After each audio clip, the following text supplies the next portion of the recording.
Mendel ಅವರು ಮಾನೋಹೈಬ್ರಿಡ್ cross, dihybrid cross, ಅದ್ರಲ್ಲಿ ಮತ್ತೆ 3 ಲಾಸ್ ಹೇಳ್ತಾರೆ. ಒಂದು ಲಾ ಆಫ್ ಡಾಮಿನೆನ್ಸು, ಇನ್ನೊಂದು ಲಾ ಆಫ್ ಸೆಗ್ರಿಗೇಷನ್, ಇನ್ನೊಂದು ಇಂಡಿಪೆಂಡೆಂಟ್ ಅಸಾರ್ಟ್ಮೆಂಟ್ ಅಂತ.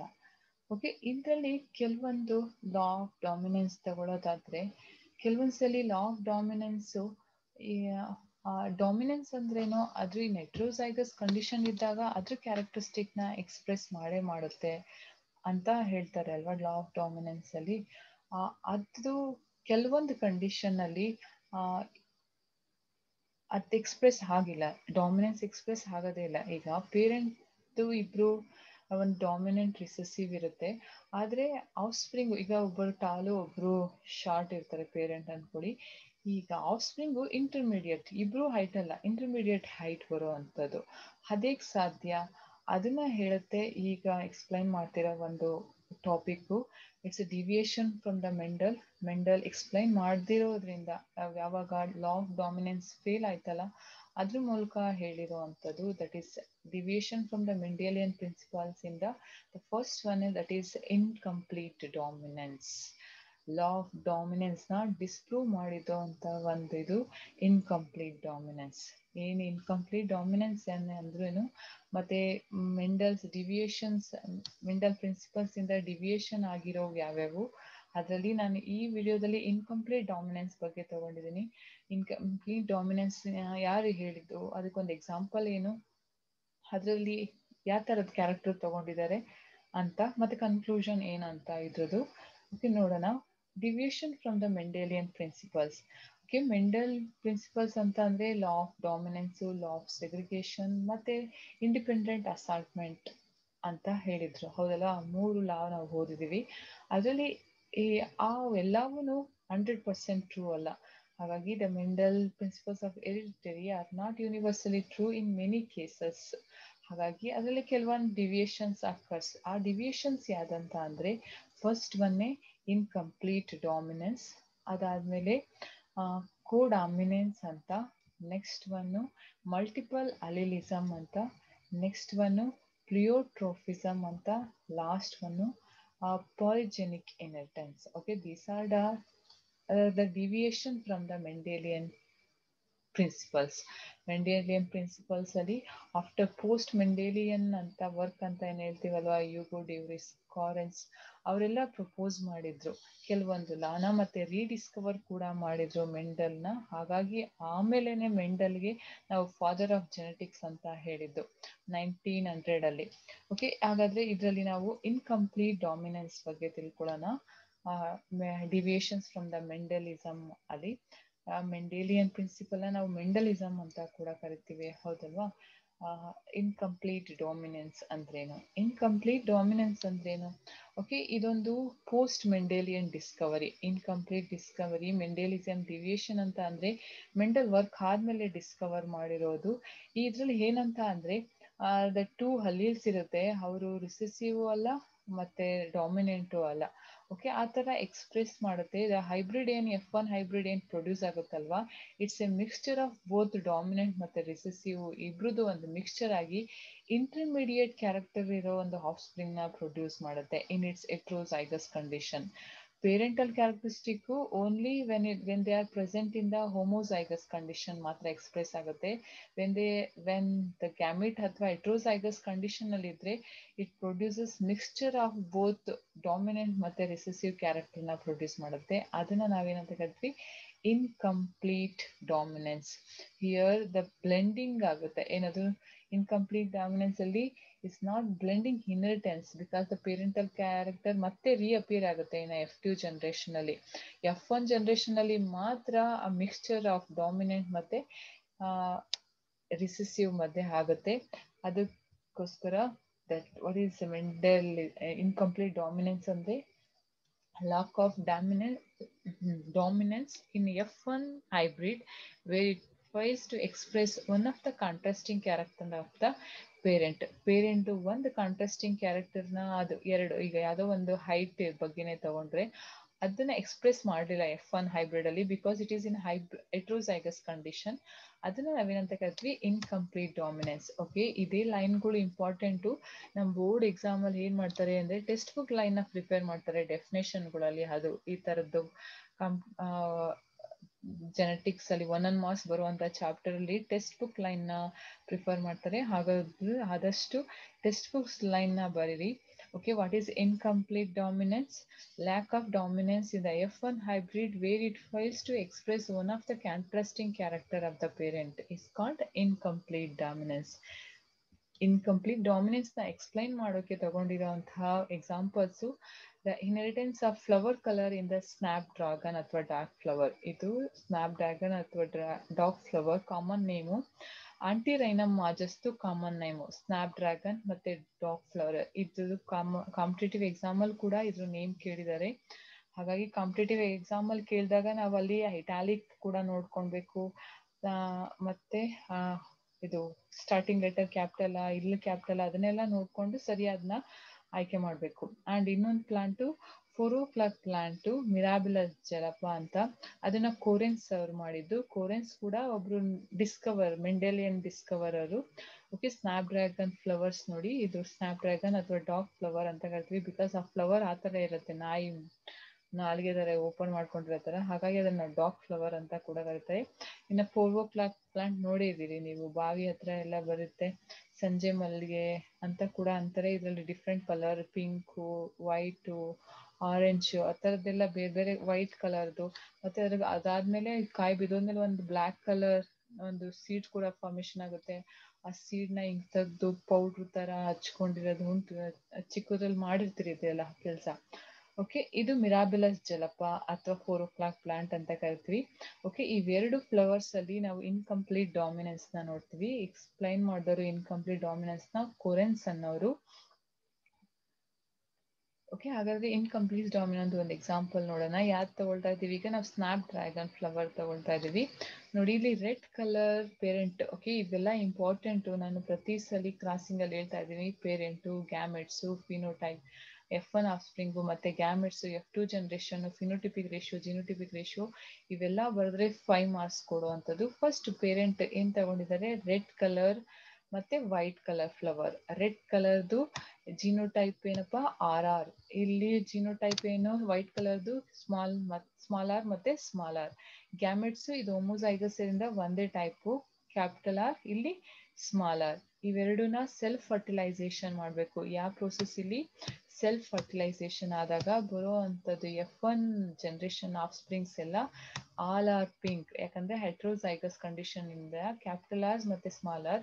ಹಾಗಾಗಿ ಇಲ್ಲಿ ಎಲ್ಲೂ ಪೇರೆಂಟಲ್ ಕ್ಯಾರೆಕ್ಟರ್ ಎಕ್ಸ್ಪ್ರೆಸ್ ಆಗಲ್ಲ. It's A new character because blending ಆಗುತ್ತೆ ಇವರಿಬ್ರು ಮಧ್ಯೆ. ರೆಡ್ ಮತ್ತೆ ವೈಟ್, ಕ್ಯಾಪಿಟಲ್ ಆರ್ ಮತ್ತೆ ಸ್ಮಾಲ್ ಆರ್ ಬರುತ್ತೆ. ನೆಕ್ಸ್ಟ್ ಒನ್, ಇವ್ರನ್ನ ಸೆಲ್ಫ್ ಫರ್ಟಿಲೈಸೇಷನ್ ಮಾಡಿದಾಗ ಈಗ ಇನ್ನೊಂದನ್ನ ಬರಿಬೇಕಾಗುತ್ತೆ ಇಲ್ಲಿ, ಕ್ಯಾಪಿಟಲ್ ಆರ್ ಮತ್ತೆ ಸ್ಮಾಲ್ ಆರ್. ಹೆಟ್ರೋಜೈಗಸ್ ಕಂಡೀಷನ್ ಅಲ್ಲಿ ಇರೋದ್ರಿಂದ ಇದು ಮಾನೋಹೈಬ್ರಿಡ್ ಕ್ರಾಸ್. ಮಾನೋಹೈಬ್ರಿಡ್ ಕ್ರಾಸ್ ಅಲ್ಲಿ ಹೆಟ್ರೋಜೈಗಸ್ ಕಂಡೀಷನ್ ಇದ್ರೆ ಏಗ್ ಸೆಲ್ಸ್ ಮತ್ತೆ ಪೋಲನ್ಸ್ ಎಷ್ಟು ಟೈಪ್ಸ್ ಪ್ರೊಡ್ಯೂಸ್ ಆಗುತ್ತೆ? 2 ಟೈಪ್ಸ್. ಒಂದು ಫಿಮೇಲ್ ಅಲ್ಲಿ ಎಗ್ ಒಂದು ಕ್ಯಾಪಿಟಲ್ ಆರ್ ಇರೋದಿರುತ್ತೆ, ಇನ್ನೊಂದು ಸ್ಮಾಲ್ ಆರ್ ಇರುತ್ತೆ. ಇಲ್ಲಿ ಪೋಲನ್ ಗ್ರೈನ್ಸ್ ಅಲ್ಲಿ ಒಂದು ಕ್ಯಾಪಿಟಲ್ ಆರ್ ಇರುತ್ತೆ, ಇನ್ನೊಂದು ಸ್ಮಾಲ್ ಆರ್. ಅದೇ ನಾವಿಲ್ಲಿ ಡೈಹೈಬ್ರಿಡ್ ಕ್ರಾಸ್ ತಗೊಂಡಿದ್ರೆ 4 ಗ್ಯಾಮೆಟ್ ಇರ್ತಿತ್ತು. ಇಲ್ಲಿ ಎಷ್ಟು ಗ್ಯಾಮೆಟ್ಸ್ ಇರುತ್ತೆ? 2 ಗ್ಯಾಮೆಟ್ಸ್ ಇರುತ್ತೆ. ಹಾಗಾಗಿ 4 ಗ್ಯಾಮೆಟ್ಸ್ ಇರುತ್ತೆ. 4 ಬಾಕ್ಸಸ್ ಇರೋ ಒಂದು ಚೆಕ್ಕರ್ ಬೋರ್ಡ್ ಹಾಕೊಳ್ತೀವಿ ಪುನೆಟ್ಸ್ ಕೈಯರು. ಆರ್ ಎಷ್ಟಾಗುತ್ತಪ್ಪ? RR ಆಗುತ್ತೆ. ಇಲ್ಲಿ ರೆಡ್ ಕಲರ್ ಮತ್ತೆ ಅಪಿಯರ್ ಆಗುತ್ತೆ ನೋಡಿ. ಮತ್ತೆ ಕ್ಯಾಪಿಟಲ್ ಆರ್, ಸ್ಮಾಲ್ ಆರ್ ಎರಡಿಂದ ಪಿಂಕ್ ಕಲರ್ ಬರುತ್ತೆ. ಮತ್ತೆ ಸ್ಮಾಲ್ ಆರ್, ಕ್ಯಾಪಿಟಲ್ ಆರ್ ಇಂದ ಇನ್ನೊಂದು ಏನ್ ಬರುತ್ತೆ? ಆ ಪಿಂಕ್ ಕಲರ್ ಬರುತ್ತೆ. ಲಾಸ್ಟ್ ಒನ್ ಸ್ಮಾಲ್ ಆರ್ ಮತ್ತೆ ಸ್ಮಾಲ್ ಆರ್ ಏನ್ ಬರುತ್ತೆ? ರಿಸೆಸಿವ್ ಕ್ಯಾರೆಕ್ಟರ್ ಇರೋ ವೈಟ್ ಕಲರ್ ಬರುತ್ತೆ. ಒಂದು ರೆಡ್ ಕಲರ್ ಬರುತ್ತೆ, ಒಂದು ವೈಟ್ ಕಲರ್ ಬರುತ್ತೆ, ಇನ್ನೆರಡು ಪಿಂಕ್ ಕಲರ್ ಬರುತ್ತೆ. They are heterozygous condition. ಇದು F2 ಜನರೇಷನ್. F2 ಜನರೇಷನ್ ಅಲ್ಲಿ phenotypic ratio 1 red 2 pink 1 white. ಮತ್ತೆ ಜಿನೋಟಿಪಿಕ್ ರೇಷಿಯೋದಲ್ಲೂ ಕೂಡ ಕ್ಯಾಪಿಟಲ್ ಆರ್ ಇರೋದು ಒಂದು, ಕ್ಯಾಪಿಟಲ್ ಆರ್ ಸ್ಮಾಲ್ ಆರ್ ಇರೋದು ಎರಡು, ಸ್ಮಾಲ್ ಆರ್ ಇರೋದು ಒಂದು. Okay, this is the one cross incomplete dominance ಅಲ್ಲಿ ಬೋತ್ ಫಿನೋಟಿಪಿಕ್ ರೇಷಿಯೋ ಮತ್ತೆ ಜಿನೋಟಿಪಿಕ್ ರೇಷಿಯೋ ಸೇಮ್ ಇರೋದು. ಈ ತರದ ಕ್ವಶನ್ ಕೂಡ ಕೇಳ್ತಾರೆ. In which principle, the both phenotypic ratio and the genotypic ratio are same. ಯಾರಲ್ಲಿ ಇನ್ಕಂಪ್ಲೀಟ್ ಡಾಮಿನೆನ್ಸ್ ಅಲ್ಲಿ. ಓಕೆ, ಈ ಕ್ರಾಸಿಂಗ್ ಅರ್ಥ ಆಗಿದೆ ಅನ್ಕೊಳ್ತೀನಿ. ನಾವು ಬರೆಯೋದಾದ್ರೆ ಹೆಂಗ್ ಬರ್ತೀವಿ? ಓಕೆ, ಈಗ ಎರಡು ಪ್ಲಾಂಟ್ ತಗೊಳ್ಳೋಣ, ರೆಡ್ ಪ್ಲಾಂಟ್ ಮತ್ತೆ ವೈಟ್ ಪ್ಲಾಂಟು. ಅದರಲ್ಲಿ F1 ಜನರೇಷನ್ ಅಲ್ಲಿ ಆಲ್ ಆರ್ ಪಿಂಕ್. ಯಾಕಂತ ಅಂದ್ರೆ ಎರಡೂ ಕ್ಯಾರೆಕ್ಟರಿಸ್ಟಿಕ್ ಎಕ್ಸ್ಪ್ರೆಸ್ ಆಗಲ್ಲ, ಎ ನ್ಯೂ ಕ್ಯಾರೆಕ್ಟರಿಸ್ಟಿಕ್ ಪ್ರೊಡ್ಯೂಸರ್ಸ್. ಹಾಗಾಗಿ ಇದನ್ನ ಇನ್ಕಂಪ್ಲೀಟ್ ಡಾಮಿನೆನ್ಸ್ ಅಂತ ಕರಿದ್ವಿ. ಇನ್ನು F2 ಜನರೇಷನ್ ಅಲ್ಲಿ ಈ ಪಿಂಕ್ ಎರಡು ಪ್ಲಾಂಟ್ ನ ಸೆಲ್ಫ್ ಫರ್ಟಿಲೈಸೇಷನ್ ಮಾಡಿದಾಗ F1 ಫರ್ಟಿಲೈಸೇಷನ್ ಅಲ್ಲಿ F1 ಹೈಬ್ರಿಡ್ಸ್ ಎಲ್ಲ ಏನು ಪಿಂಕ್, ಅವ್ರ ಮಧ್ಯೆ ಸೆಲ್ಫ್ ಫರ್ಟಿಲೈಸೇಷನ್ ಮಾಡಿದಾಗ ಒಂದು ರೆಡ್ ಕಲರ್ ಫ್ಲವರ್ ಪ್ರೊಡ್ಯೂಸ್ ಆಗಿರೋ ಪ್ಲಾಂಟ್ ಪ್ರೊಡ್ಯೂಸ್ ಆಗುತ್ತೆ, 2 ಪಿಂಕ್ ಕಲರ್ ಫ್ಲವರ್ ಪ್ರೊಡ್ಯೂಸ್ ಆಗಿರೋ ಏನದು ಫ್ಲವರ್ಸ್ ಪ್ರೊಡ್ಯೂಸ್ ಮಾಡೋ ಪ್ಲಾಂಟ್ ಪ್ರೊಡ್ಯೂಸ್ ಆಗುತ್ತೆ, ಒಂದು ವೈಟ್ ಕಲರ್ ಫ್ಲವರ್ ಇರೋ ಪ್ರೊಡ್ಯೂಸ್ ಆಗುತ್ತೆ. ಅಂದ್ರೆ ಇಲ್ಲಿ 1/4 ರೆಡ್ ಕಲರು, 2/4 ಪಿಂಕ್ ಕಲರು, 1/4 ಏನ್ ಬರುತ್ತೆ ವೈಟ್ ಕಲರ್ ಬರುತ್ತೆ. ಅಂದ್ರೆ 100 ಅಲ್ಲಿ 25 ರೆಡ್ ಮತ್ತೆ ಪಿಂಕ್ ವೈಟ್ ಪ್ರೊಡ್ಯೂಸ್ ಆದ್ರೆ ಇನ್ನು 50% ಏನ್ ಪ್ರೊಡ್ಯೂಸ್ ಆಗುತ್ತೆ ಪಿಂಕ್ ಪ್ರೊಡ್ಯೂಸ್ ಆಗುತ್ತೆ. ಈ ತರದ್ದು ಪ್ರಾಬ್ಲಮ್ಯಾಟಿಕ್ ಕ್ವಶನ್ಸ್ ಜೆನೆಟಿಕ್ಸ್ ಅಲ್ಲಿ ಕೇಳ್ತಾರೆ. ಇನ್ನೇ 1000 snapdragon flowers, how many red are produced in the F2 generation, or how many pink are produced, or how many white are produced in 1000 ಅಲ್ಲಿ. ಹಾಗೆ ಹೇಳ್ಬಿಡೋದಲ್ವಾ, 1000 ಅಲ್ವಾ, ಅದು ಈಸಿಯಾಗಿ ಗೊತ್ತಾಗುತ್ತೆ. 250 ರೆಡ್ ಮತ್ತೆ ವೈಟ್ ಈಚ್ ಅಂಡ್ 500 ಪಿಂಕ್. ಈ ತರ ಈಸಿಯಾಗಿ ಕೊಡ್ತಾರೆ ಅನ್ಕೊಂಡ್ಬೇಡಿ. ಓಕೆಪಾ, ಅದೇ ತರ dihybrid cross monohybrid ಕ್ರಾಸಲ್ಲೂ ಟ್ರೈ ಮಾಡಿ. ಜಿನೋಟಿಪಿಕ್ ಜಿನೋಟೈಪ್ಸ್ ಮತ್ತೆ ಫಿನೋಟೈಪ್ಸ್ ಎರಡೂನು ಪ್ರಾಕ್ಟೀಸ್ ಆಗ್ತಾ ಆಗ್ತಾ ಅದು ಬಂದ್ಬಿಡುತ್ತೆ ನಿಮಗೆ.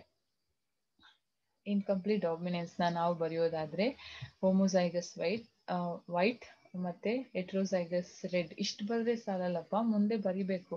Homozygous white colour flowered snapdragon, ಹಾಗೆ ಫುಲ್ ಬರಿಬೇಕು. ಇಲ್ಲಿ ಬರ್ತಿಲ್ಲ. ಆಮೇಲೆ ಜಿನೋಟೈಪ್, ಆಮೇಲೆ ಗ್ಯಾಮೆಟ್ಸ್, ಅದಾದ್ಮೇಲೆ self fertilisation produces F1 hybrids. ಇಲ್ಲಿ ಸೆಲ್ಫ್ ಫರ್ಟಿಲೈಸೇಷನ್ ಬರಿಬೇಕು ಇಲ್ಲಿ. ಆಮೇಲೆ heterozygous pink is F1 hybrid ಅಥವಾ F1 ಜನರೇಷನ್. ಮತ್ತೆ ಇನ್ನೊಂದ್ಸಲಿ ಇಲ್ಲಿ ಬರಿಬೇಕು, ಅವ್ರ ಮಧ್ಯೆನೆ ಸೆಲ್ಫಿಂಗ್ ಮಾಡ್ತಿದೀವಿ ಅಂತ.